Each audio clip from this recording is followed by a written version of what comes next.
Hola, hola, ¿cómo están todos? Bienvenidos a nuestra segunda sesión en vivo. En unos momentos vamos a conectarnos con Andre para darle la bienvenida a nuestra invitada.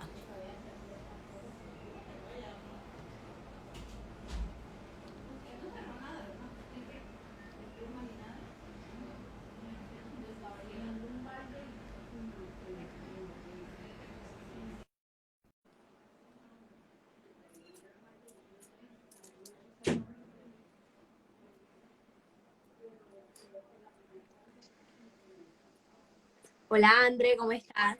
Bueno, ¿cómo estás, Muy cariño? bien, ¿y tú? Muy bien Me también. alegro. Muchas gracias. Bueno, mi vida, pues no les voy a quitar mucho tiempo. Pues primero saludarte a ti y a las personas que se van conectando, que pues, van haciendo como parte de este proceso, que sacan un tiempo, un sábado a las 3 de la tarde para compartir con nosotras. Entonces, pues muy, muy agradecida. Eh, Así que pues vamos a ver, hola Esteban, ahí se están conectando las personas. Mientras se van agregando más personas, les voy a contar un poquito a la invitada tan especial que tenemos hoy, Dani. Preséntanos a la invitada de hoy. Claro que sí. Bueno, hoy vamos a estar con Melisa Moreno. Ella es psicóloga, especialista en psicología forense de la Universidad del Norte. Tiene formación complementaria en todo lo que es perfilación criminal, criminología de la violencia, violencia contra la pareja, también en evaluación y tratamiento en agresores sexuales. Entonces, pues es como muy interesante. El tema que nos trae hoy es ámbitos de actuación y roles del psicólogo forense. Entonces, es una gran oportunidad para aprender un poco más, para seguir charlando y profundizando sobre estos temas que tanto nos interesa, Dani. Perfecto, y además aprovechar que la gente que nos está viendo ahora mismo comparta esta sesión en vivo para que se unan más personas a nosotros y puedan aprender un poquito más sobre el rol que ejercen los psicólogos forenses. Claro que sí, esa es la idea. De hecho, Dani, la idea que tenemos nosotras es pues poder luego transmitir simultáneamente, tanto acá como en Facebook, pues para que nadie se pierda como de estos espacios. Hola, Mabel, un gusto que Saludos. se estén uniendo. Bueno, entonces ya, sin más, no les quito más tiempo para el envío. Ya me retiro para que pueda unirse Melissa. Entonces espero que disfruten mucho, que pregunten mucho. Y yo estaré por aquí conectada también, de pronto preguntando, comentando e invitando a las personas a que se unan a este espacio, Claro Dani. que sí, vamos a hacer este espacio muy ameno para todos. Claro que sí. Bueno, un abracito, un besito y Vaya, entonces André. ahí nos quedamos.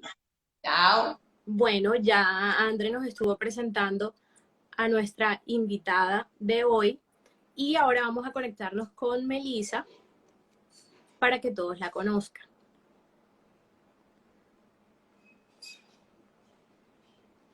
Vamos a ver.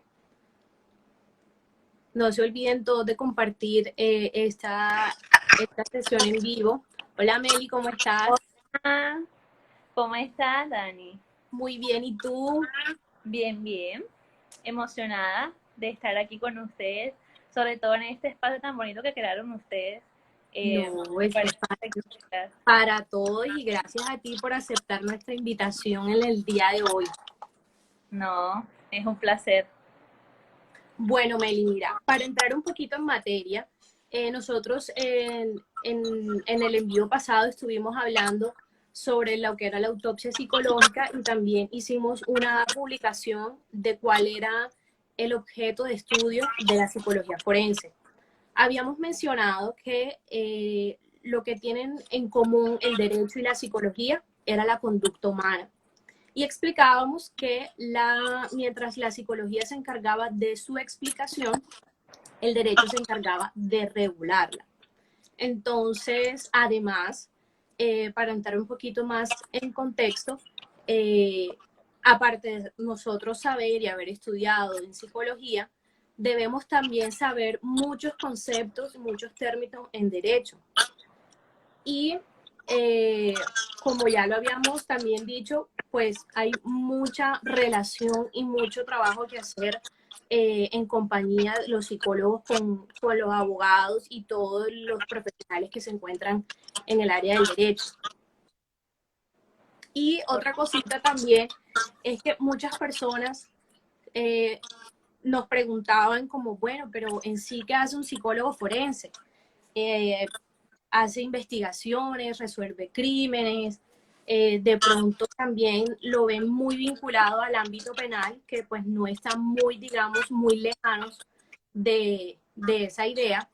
Entonces, ¿qué más, en qué otros lugares o en qué otras áreas del derecho podemos intervenir nosotros como psicólogos forenses?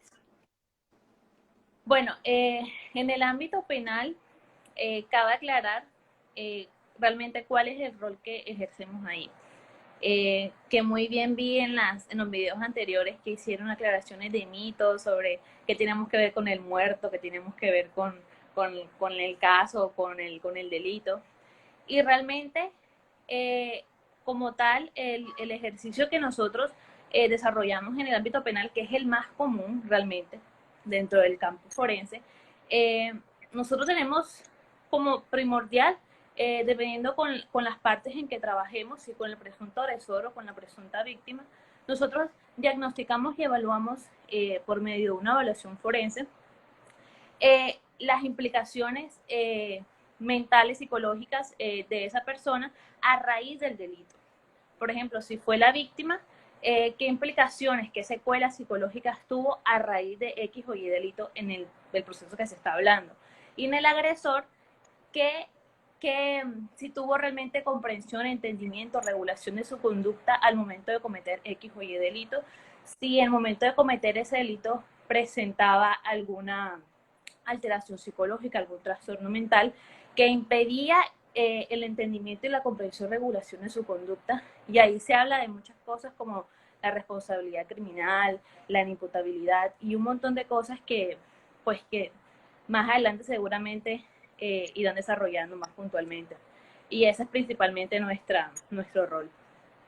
Bueno, eso en el ámbito penal, pero también es como importante dejar en claro que, digamos, no solamente buscamos lo que es el trastorno mental cuando hacemos una evaluación. Podemos buscar las probabilidades de que haya hecho esa conducta antes, podemos también verificar cómo era su vida antes de si tiene relación con el delito cometido pues en el presente, por decirlo de esa manera. Y también, digamos, aparte de una evaluación forense, qué otras técnicas, qué otras herramientas puede hacer un psicólogo forense? Dentro de este ámbito también trabajamos mucho la psicología del testimonio.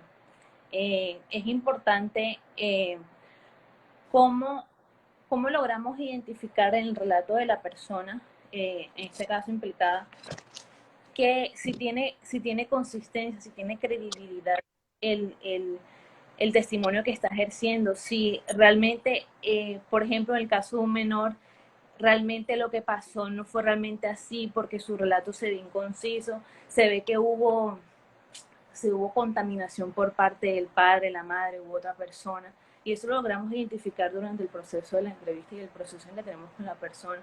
Si hubo un recuerdo, me olvidé la palabra, un recuerdo falso, si realmente las cosas no se dieron así, y como tal, identificar todos esos aspectos que el testimonio lo hace verídico o realmente no, o no hay consistencia, simplemente no se puede tomar en cuenta.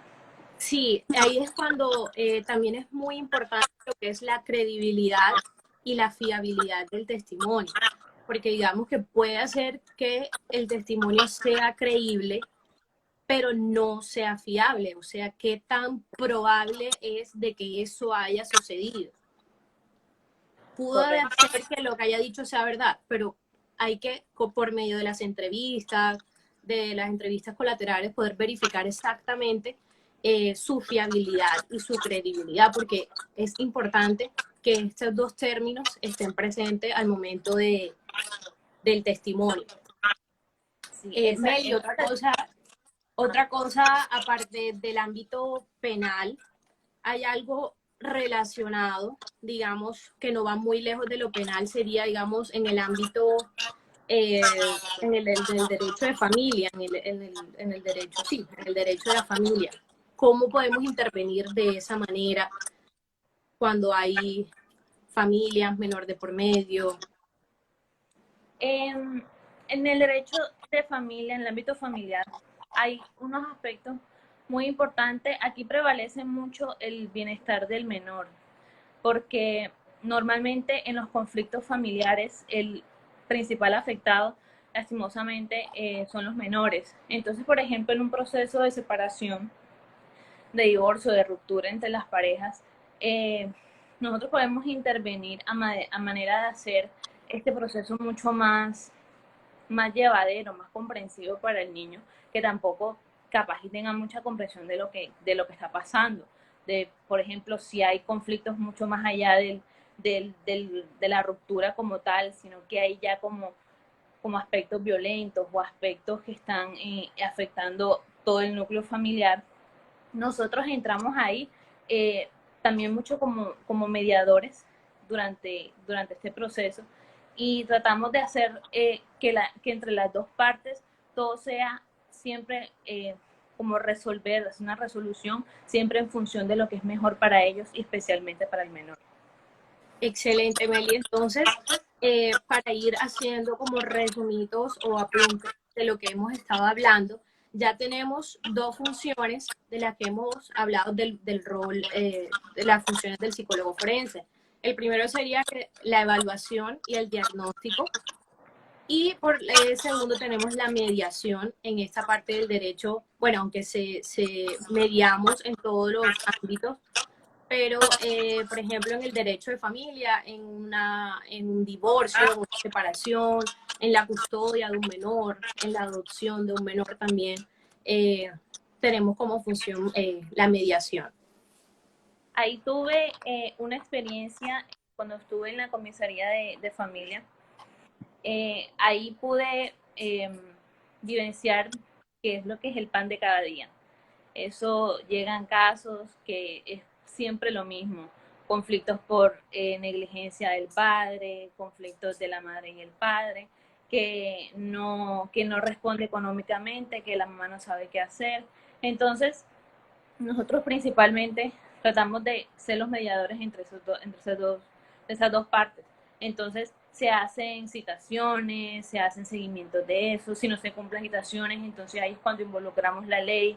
Mira, si no cumples con la citación que te estamos haciendo, con esto que aquí hablamos y prometiste que ibas a cumplir y no hiciste, aquí sí imponemos la ley y entonces ya toca meter a la policía y eso es un proceso realmente muy interesante, muy extenuante, pero fue muy interesante esa experiencia.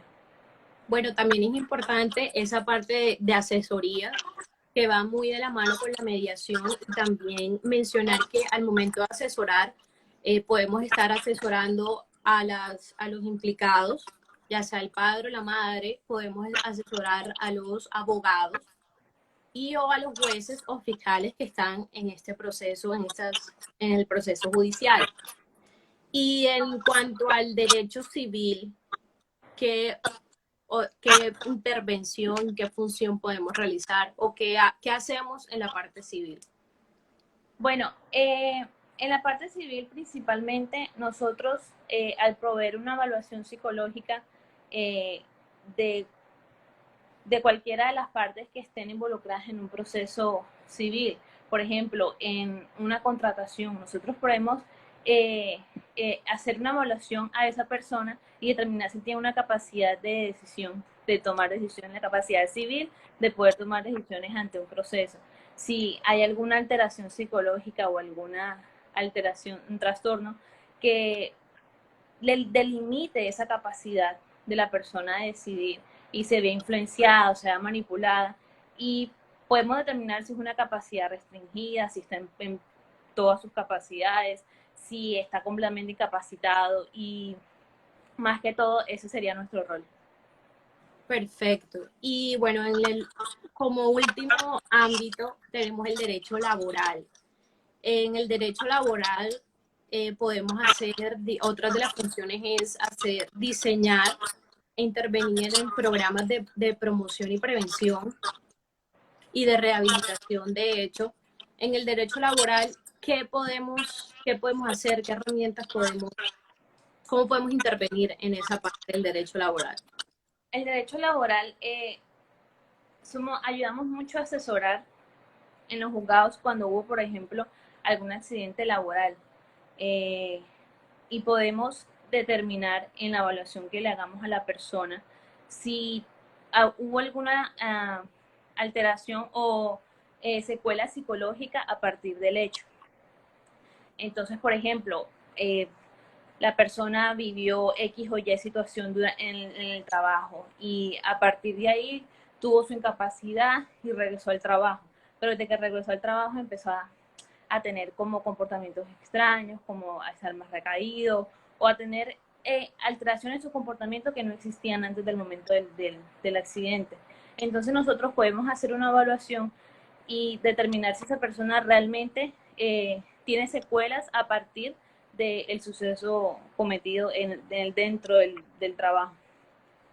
Claro que sí. Entonces, también es importante medir en el derecho laboral el estrés, que es muy importante hoy en día, y más que todo en esta situación de pandemia, los niveles de estrés han subido muchísimo en las empresas porque pues nadie estaba preparado para esto y sí se han escuchado muchos casos sobre el aumento del estrés en los trabajadores, en los gerentes y bueno, en todo el personal de una empresa. Sí, por lo menos yo te puedo decir que mi trabajo está pesadísimo. Y entonces hay momentos en los que el día no me rinde y con toda esta situación sí o sí se vio afectado. Se vio afectado y no era lo mismo que estar antes, que todo estaba pues normal, no había este caos y esto sí o sí de alguna manera nos afecta y no todos tenemos los mismos recursos para afrontar esta situación de estrés. Entonces es cuando literal colapsamos y no sabemos cómo manejar esto y el trabajo además llega como un factor fundamental y nos apedrea y nos estresa y no sabemos cómo manejar esto y nos afecta. Claro que sí.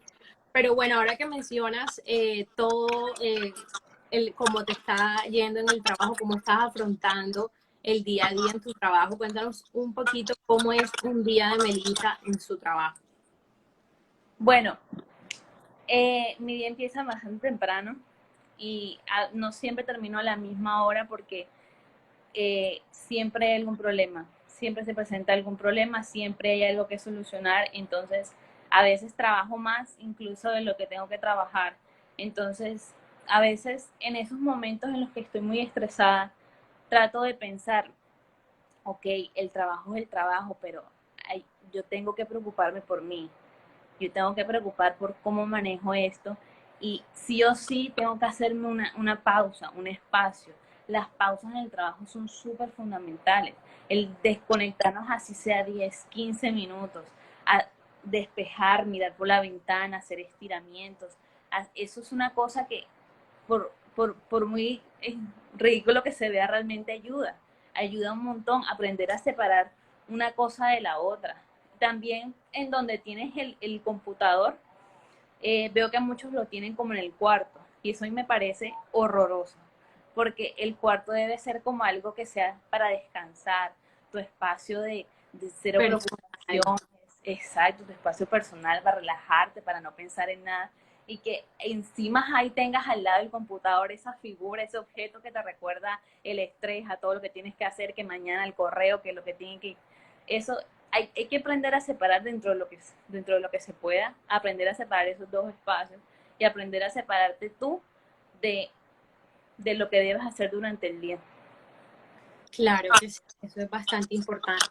Bueno, y remontándonos un poquito, a veces me suelen hacer preguntas como, bueno, ¿y ustedes como psicólogos forenses solamente trabajan en el sector público? ¿En qué lugares podemos trabajar nosotros, además del sector público? Bueno, nosotros no solamente podemos trabajar como por solicitud de un juez, un fiscal, sino que también podemos trabajar en el ámbito privado como peritos, por ejemplo, en el ámbito penal, como hablamos, que nuestro trabajo, nuestro proceso de evaluación no sea por pedido del juzgado, sino que una de las dos partes implicadas puede contratarme a mí por aparte, por privado, para hacerle un proceso de evaluación forense a la persona. Y él puede decidir si eso lo toma, lo deja como dentro del proceso de defensa o del proceso de acusación que se hace.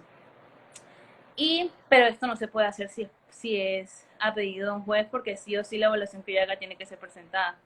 Y en el perito simplemente puede ser como una solicitud aparte, externa, adicional. Y bueno, como hacemos siempre alusión que lo forense es llevado a un foro, a una audiencia, siempre nosotros vamos a estar, digamos, en las peticiones o en los oficios que nos han, digamos, nos, nos asigna un juez, un fiscal o un abogado. Siempre es necesario que nosotros vayamos a una audiencia. Eso es muy importante, porque aunque hagamos el informe de nuestra evaluación y lo presentemos solamente en físico, mira, aquí está mi informe, aquí está, pero no lo presentamos oralmente, no sirve. No sirve porque nosotros también como forenses tenemos que tener la capacidad verbal de ir a presentar ante el juzgado, este es mi informe y las preguntas que me hagan del informe tienen que ser vitales, porque yo puedo tener aquí un informe perfecto, la evaluación puede haber sido perfecta, todo el informe perfecto, pero si al momento de yo presentar oralmente ese escrito, no muestro confianza, no muestro seguridad, fallo en las preguntas que me hagan, es inconsistente mi discurso, fácilmente se puede caer. Claro, y no, bueno, también es importante porque, bueno, las personas que están implicadas en la audiencia, en el proceso judicial, digamos, por ejemplo, el juez o un fiscal, digamos que podría no tener el conocimiento científico o psicológico, pues dependiendo de cada caso. Y por eso es que es importante resaltar la labor o el rol de nosotros como psicólogos conocedores en el área forense, de poder, de nuestra participación dentro de una audiencia para poder explicar mucho mejor, dar ese aporte científico a, al sistema judicial. Claro. Entonces, sí es importante de que, digamos, además de presentar nuestro informe, dando respuesta al oficio que nos han pedido, también es importante, como siempre hemos dicho, nosotros no somos quien decidimos si una persona es inimputable o no, pero aún así es necesario orientar sin decir fue o no fue, o sí hizo o no hizo. Entonces, importante resaltar esa pequeña función de nosotros al momento de, digamos, hablar frente a una audiencia, frente a un foro. Sí, claro, porque no podemos dar por sentado de que dentro de nuestro lenguaje, entre psicólogos, todos nos van a entender. Porque como digo, el juez no tiene por qué saber de psicología. Él tiene que saber dentro de su campo. Entonces, si de pronto en mi discurso o en el informe hay cosas que el juez no entiende, yo tengo que estar en la capacidad de explicárselo dentro de otro lenguaje. ¿Esto qué quiere decir esto? Esto quiere decir esto, esto y lo otro. Y cuando mencionabas lo de no mostrarme partidaria, es nuestro rol objetivamente, todo debe ser completamente objetivo, desde el informe hasta como lo presentamos verbalmente. No podemos salir con comentarios como indicando que estamos o no de acuerdo de que esta persona sí es culpable o no, porque nosotros nada tenemos que decir ante eso. Eso es una decisión que le corresponde meramente al juez y nosotros simplemente estamos ahí como una persona objetiva que hizo una evaluación y esto fue lo que determinó. Pero ya la decisión es... Bueno, entonces, para hacer otra vez un resumen de nuestros roles y de nuestras funciones Bueno, tenemos como primero, pues sin tener, digamos que un orden de más importante a menos importante, sino todos en una balanza. Tenemos la evaluación y el diagnóstico, tenemos el asesoramiento, la intervención, el diseño de programas de prevención, de promoción y prevención y rehabilitación, digamos en esta parte de la rehabilitación penitenciaria. También tenemos la mediación, como lo mencionaste en un principio. ¿Y qué otra función, digamos, se nos puede escapar aparte de las que ya hemos mencionado? Bueno, eh, la investigación científica también hace parte de una de dentro de nuestras funciones como psicólogos forenses, aportar, digamos, como que solución a las problemáticas sociales que suceden con el día a día, que puedes aportar digamos, a la investigación o... Sí, a veces nuestro rol no es siempre tan activo como lo nombramos antes, que estamos ahí como en el juzgado, que estamos ahí como haciendo parte, sino que también hay un rol diferente que es el investigativo. Eh, y esto ayuda un montón porque a partir de las investigaciones que se hacen logramos tener más comprensión de algo tan complejo, por lo menos lo que es la mente criminal. Entonces, todos estos estudios que se hacen, todas estas explicaciones científicas que se tratan de hacer ante esas situaciones son fundamentales porque a partir de ahí podemos generar estos proyectos, estos planes de intervención dentro, dentro de lo que arrojó la investigación y es súper importante y sobre todo que mencionabas en el campo penitenciario. Aquí la investigación es súper importante porque es que la psicopatología criminal es una cosa tan compleja, tan extensa, tan que hoy en día no logramos explicarla al 100%, porque hay cosas que no entendemos, que simplemente no logramos explicar y por lo tanto es necesario que en estas personas, por ejemplo, los agresores que se encuentran encerrados, no es simplemente encerrarlos y ya, hay que pensar en qué se hace, qué se puede hacer con eso, qué intervenciones se pueden hacer ahí, continuas valoraciones de su estado psicológico, su estado mental, qué podemos hacer ahí, nuestro rol de intervenir en estas personas que no es simplemente encerrarlas, que cumplan su condena, salen y vuelven a lo mismo. Entonces, es qué podemos hacer nosotros, cómo podemos intervenir, cómo podemos afectar de manera positiva que haya un cambio en esta persona.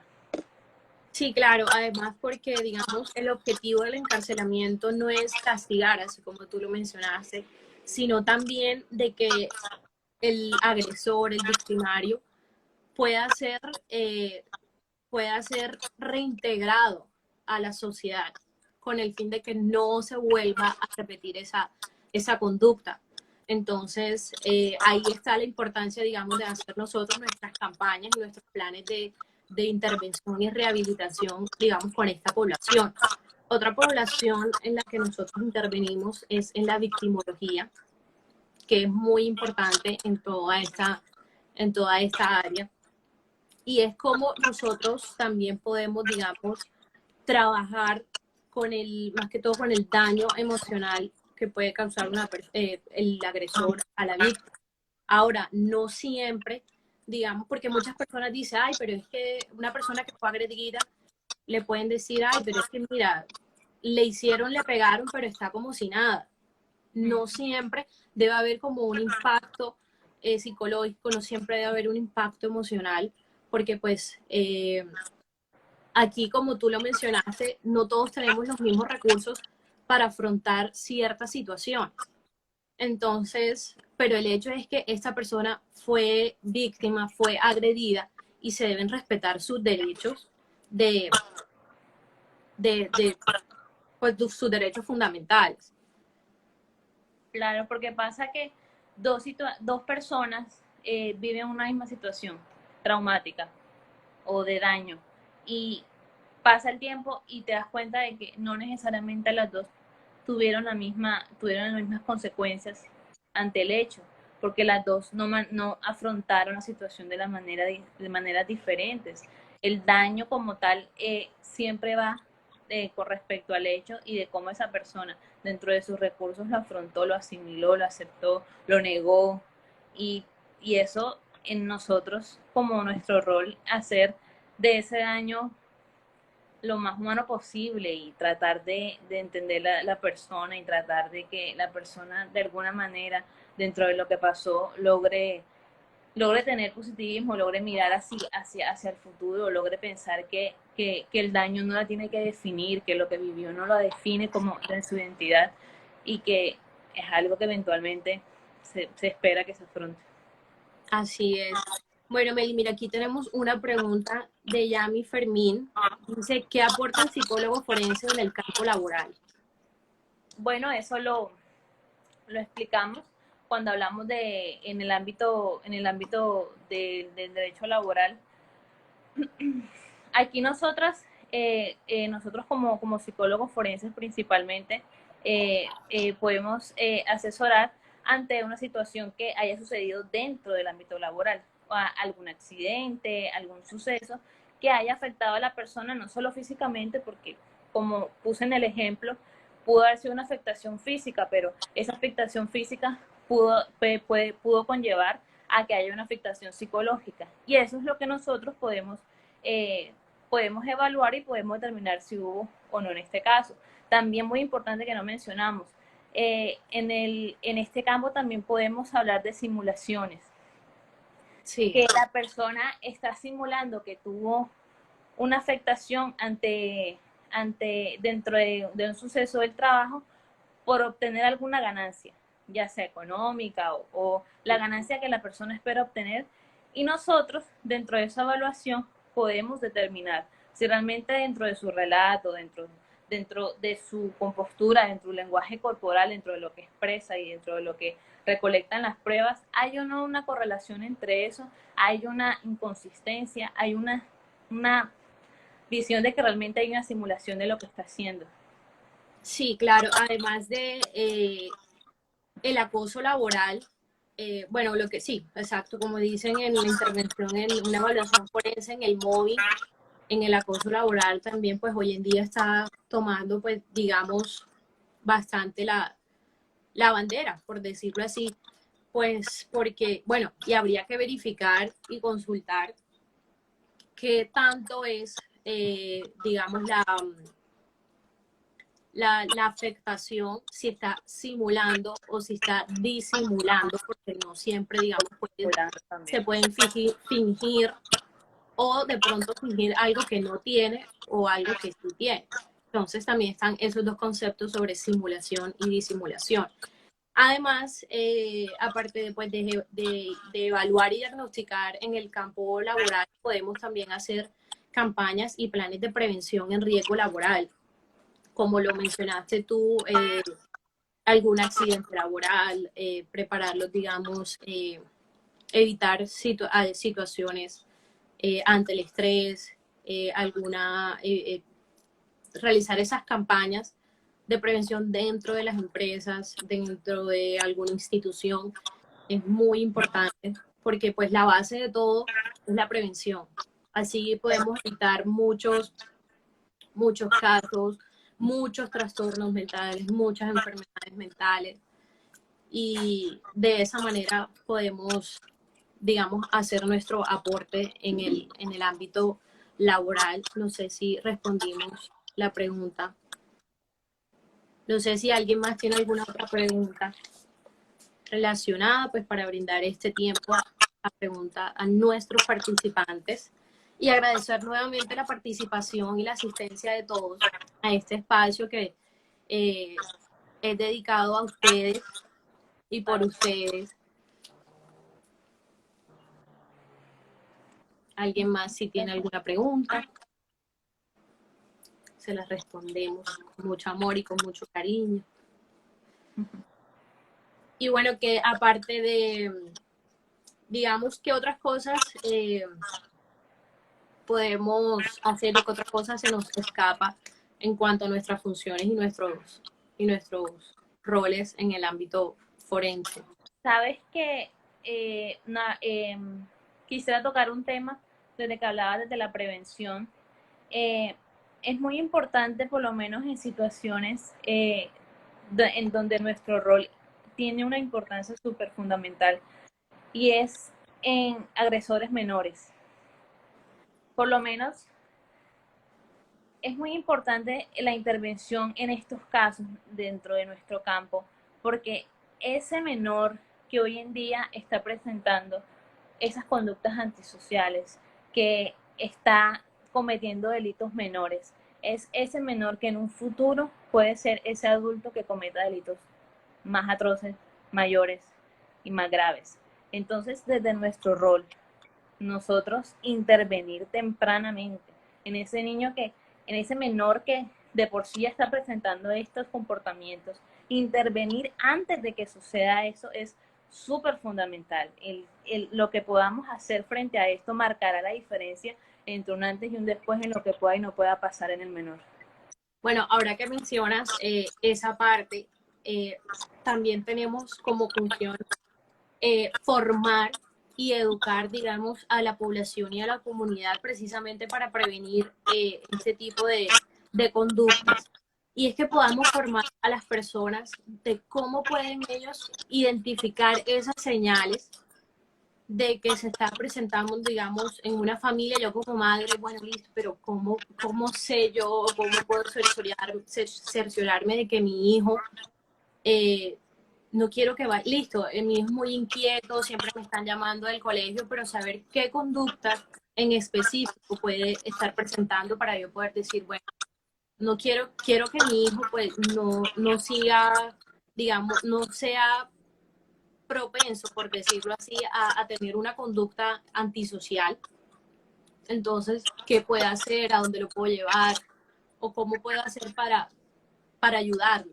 Porque en eso es muy importante y es que nosotros podamos formar y educar desde esa parte y aportar ese granito de arena para que la gente pueda, digamos, identificar cuáles son esas señales, esas conductas, tanto a un agresor como un víctima, o sea, como una víctima. Claro. También podemos decir cuáles son esas señales si yo sé que mi hija, digamos, fue abusada sexualmente, fue abusada psicológicamente, o está teniendo algún problema en el colegio, la están, como dicen hoy, que puede sufrir de matoneo, de bullying. Entonces es importante muy la identificación de esas conductas y señales, que más adelante estaremos trayendo para ustedes ese tipo de información y de rutas de atención.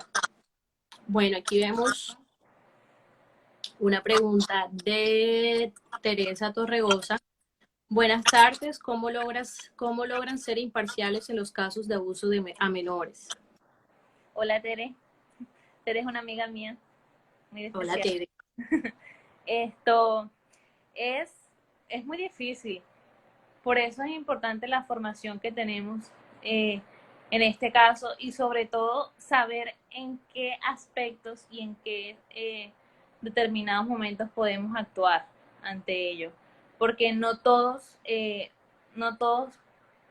podemos decir, ok, este tema me gusta y me voy a desenvolver en esto, porque tal vez hay cosas que nos tocan, porque por muy profesionales que sea, igual somos humanos. Entonces podemos decidir en qué casos alejarnos un poco o en qué casos profundizar mucho. Y en estos abusos de menores hay que ser humanos ante el hecho, pero hay que ser conscientes de que nuestro rol es ayudar. Nuestro rol es ayudar y la actitud que tengamos y la evaluación que hagamos ante esto va a ser supremamente importante y va a ser crucial al momento de determinar todos los hechos que involucraron aquí, el testimonio del niño, el testimonio que ofrece, las evaluaciones, la entrevista, todo eso es importante y hay que tratar de la manera más profesional posible, más coherente. Sí, empezando porque hay unos casos que no son nada fáciles, hay unos casos que son muy complicados y es aquí cuando nosotros decimos, bueno, nunca debemos dejar, antes de ser pues psicólogos, como tú lo mencionaste, somos personas, somos humanos y tampoco es que nos vamos a decir, bueno, no podemos sentir, pero si sentimos que nos está afectando emocionalmente ese caso en particular, lo mejor que podemos hacer es ceder ese caso a un colega, porque ya vamos a tener, digamos, nos vamos a contaminar, por decirlo así, nosotros mismos o tener sesgo y no sería lo recomendable para querer ayudar a ese niño. O sea, sé que lo queremos ayudar de la mejor forma posible, pero si identificamos que nos está afectando, lo mejor es ceder. Sí, porque si lo tomamos personal, fallamos dentro de nuestro rol, porque el momento en que ya no somos objetivos, simplemente se daña. Y por ejemplo, lo que dice André, es fundamental ver solo conductas sin tomarse el caso de manera personal, correcto. Es necesario entender por qué se cometen estos delitos para comprender y no ser subjetivo, muy cierto. Sí, bueno, aquí Teresa dice, bueno, totalmente, es un tema muy delicado, gracias por resolver mi duda, muchas gracias por preguntar. Aquí arribita de Smith Mendoza, buenas tardes, cordial saludo, ¿qué tipo de pruebas se podrían aplicar en cada uno de los campos de acción del derecho? Bueno, ¿Qué tipo de pruebas se podrían aplicar en cada uno de los campos de acción del derecho? bueno, como siempre lo hemos dicho, cada caso es particular, dependiendo pues de los temas el oficio que nos lleguen. Ya nosotros decidimos qué tipo de pruebas aplicar siempre y cuando las pruebas estén estandarizadas y validadas aquí en Colombia. Correcto. Pero de aplicar pruebas, aparte que las pruebas son una herramienta importante, son un apoyo, lo más importante para nosotros, lo que digamos para nosotros tiene más peso, por decirlo así, es las entrevistas que nosotros a las que podamos acceder y a la información colateral que tengamos de cada caso. Sí, correcto, porque al final lo que hacemos es corroborar esas dos cosas, lo que dicen las pruebas y lo que dice la entrevista. ¿Hay relación o no? ¿Tiene congruencia o no? ¿Hay irregularidades? Lo que dice, lo que tú, desde tu observación clínica, desde la persona, durante las entrevistas, es supremamente importante. Así es. Pero bueno, lo importante es eso, que cada prueba esté validada en Colombia, porque de lo contrario, pues se cae totalmente el trabajo que se hizo. Y lo pueden usar en contra, cuando estés presentando el informe y el abogado viene y dice, venga, pero esta prueba aquí como que, esta prueba yo consulté y me informé y esto no está estandarizado para la población colombiana. Ahí quedas como hice una prueba, apliqué una prueba que no tenía que aplicar y ahí se nos cae todo. Perdemos veracidad. Así es. Tenemos más preguntas. ¿Alguien más quiere hacer un aporte, una pregunta? Contar alguna experiencia. Será muy interesante, bueno, aquí como opinión, que más adelante en algunos de los en vivos se abre de la entrevista forense y de la evaluación forense y de todas las fases y todo lo que tenemos que hacer, porque es un proceso bastante extenuante, importante, de detalle que tenemos que hacer nosotros. Claro que sí, lo vamos a tener bastante muy en cuenta. Y la idea de este espacio es que también las personas, los asistentes, nos puedan comentar sus experiencias, sus dudas, en caso tal de que quieran, conozcan a alguien que necesite ayuda. Nosotros tenemos este espacio, es para todo, no solamente para pues, brindar información, sino para que pues, las personas no se queden calladas y de esta manera este sea un medio con la que se puedan comunicar sin ningún problema y con la total confianza de Sí, que porque a veces vamos a estar. Sí. que vemos cosas pero no decimos porque no sabemos. Entonces siempre es importante informarnos, educarnos ante qué es lo que implican eso que estoy viendo, esas señales que son, que me está indicando esto. Y pues no tengo que ser un profesional para saberlo, simplemente una persona que ves que conoces a alguien que tiene un comportamiento y te das cuenta de que ha cambiado. Eso ya te implica algo, eso ya te indica a ti que ahí hay una cosa que no está bien, que como que esta persona era así y ahora de repente ya no es así. ¿Qué pasó? ¿Cómo puedo ayudar ahí? ¿Qué puedo hacer al respecto? Sí. Mel, tenemos una pregunta de Yami Fermín. ¿Diferencia entre el psicólogo forense y un psicólogo jurídico? Buena pregunta. Bueno, piénsalo, me gusta ponerlo como un esquema. Piensa que está la psicología y la psicología tiene varios ámbitos, tiene varias áreas. Está la psicología clínica, la organizacional, la educativa, la social, etcétera, y entre esas está la psicología jurídica. Esa psicología que va enlazada junto con el derecho, que va enlazada junto con la ley.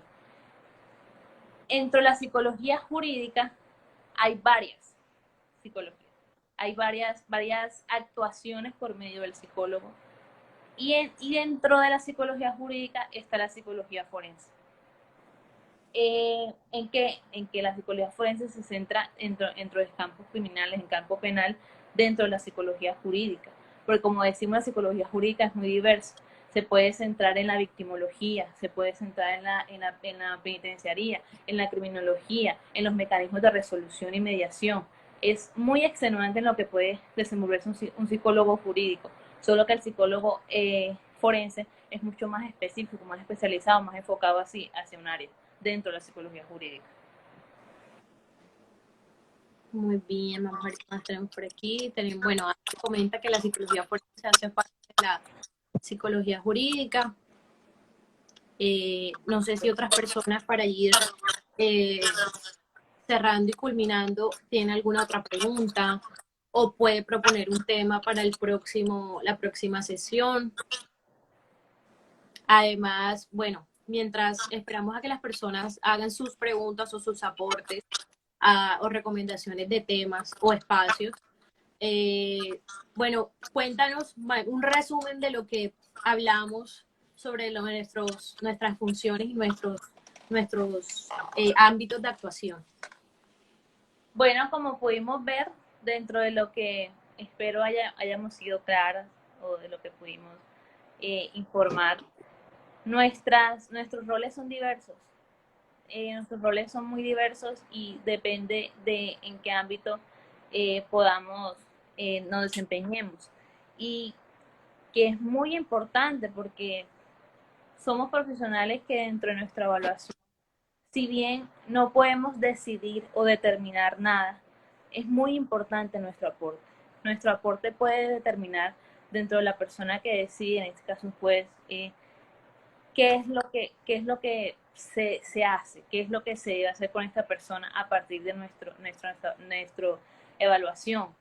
Porque lo que hacemos para mí es un trabajo muy hermoso, muy completo y podemos ayudar demasiado dentro de nuestro aspecto, por ejemplo, nuestra situación que vivimos, donde hay tantos casos de violencia, donde hay tantos casos de abuso, donde hay tantos casos.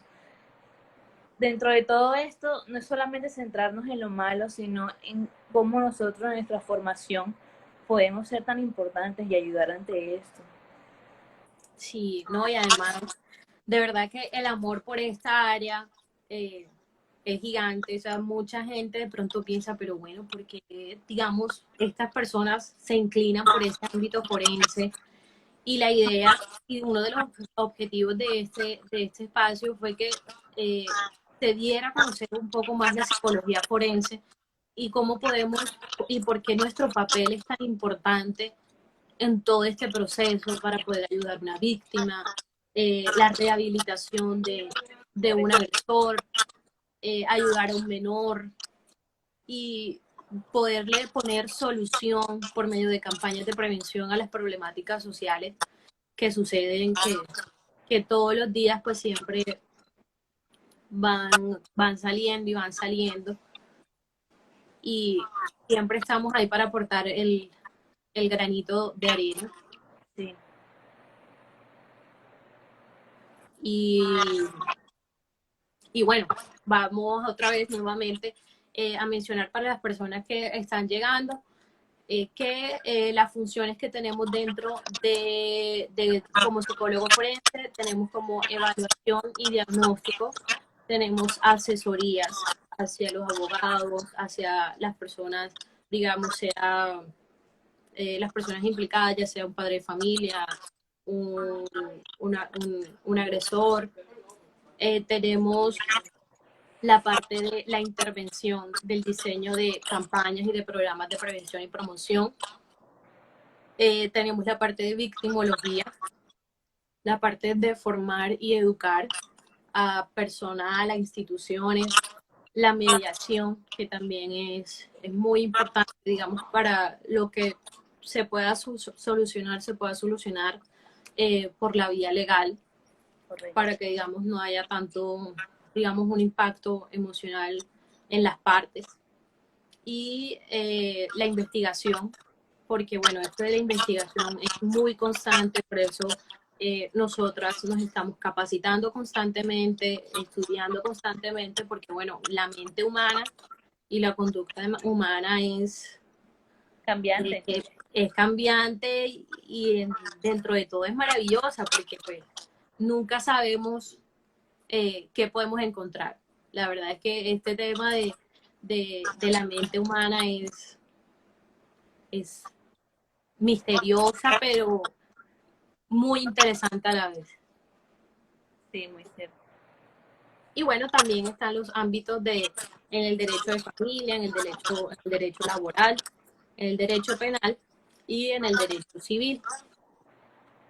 Entonces, si esperamos a que alguien tiene, bueno, creo que aquí alguien mencionó lenguaje no verbal en el contexto forense, sería un tema interesante. Eso hace parte de lo que observamos durante la entrevista forense, por lo menos. Entonces, Sí. el lenguaje no verbal nos dice mucho. Es no verbal, pero nos dice mucho. Sí, No. es como quien dice lo que dice el cuerpo, lo que calla la boca lo habla el cuerpo. Muy cierto, muy cierto. ¿Algún otro aporte, pregunta, sugerencia? Para ir cerrando, para que el en vivo lo vamos a dejar guardado para aquellas personas que no tuvieron la oportunidad de asistir o se tuvieron que salir. El en vivo va a quedar guardado aquí en Huella Forense para que lo puedan ver completo. Entonces, Meli, si tienes algo que agregar, algo que decir. No, pues yo pienso que quedó todo muy claro. Espero para los que hayan estado aquí escuchándonos, aclarando un poco dudas. Espero que les haya quedado muy claro que no tenemos nada que ver con el muerto, que no hacemos nada con el muerto, eso no nos interesa. Nos interesa son las implicaciones, las personas que se ven involucradas en esto y bueno, que vean lo hermoso que es nuestro ejercer, que es simplemente espectacular dentro de lo muy raro que pueda parecerle a unos muy sensibles, muchos temas que puedan ser para otros, para nosotros es simplemente lo mejor. Sí. Y bueno, no, Meli, ante todo, primero, pues, agradecerte nuevamente por permitirnos tenerte en este espacio, de que nos pudieras contar tus experiencias y cómo, bueno, el amor, porque el amor que tienes por esta área se nota indudablemente y que ojalá más adelante podamos tenerte otra vez en este espacio contándonos tus experiencias, aportando tu conocimiento. No, les agradezco a ustedes por invitarme, por hacerme parte de esto y claro, a la orden estoy cuando quieran volver a hablar de otro tema, estoy aquí. Bueno, Meli, muchas gracias. Entonces, nos vamos despidiendo. Muchas gracias a las personas que se quedaron hasta este momento. Y bueno, los esperamos. Espero que nos dejen sus sugerencias al momento de publicar el video o en nuestras próximas publicaciones. Sus sugerencias, temas de que quieren que hablemos. Y pues nada, muchas gracias por aportar y por apoyar este espacio. Y nos vemos muy pronto. Chao, Meli, muchas gracias Chao, nuevamente. chao André. Chao a todos.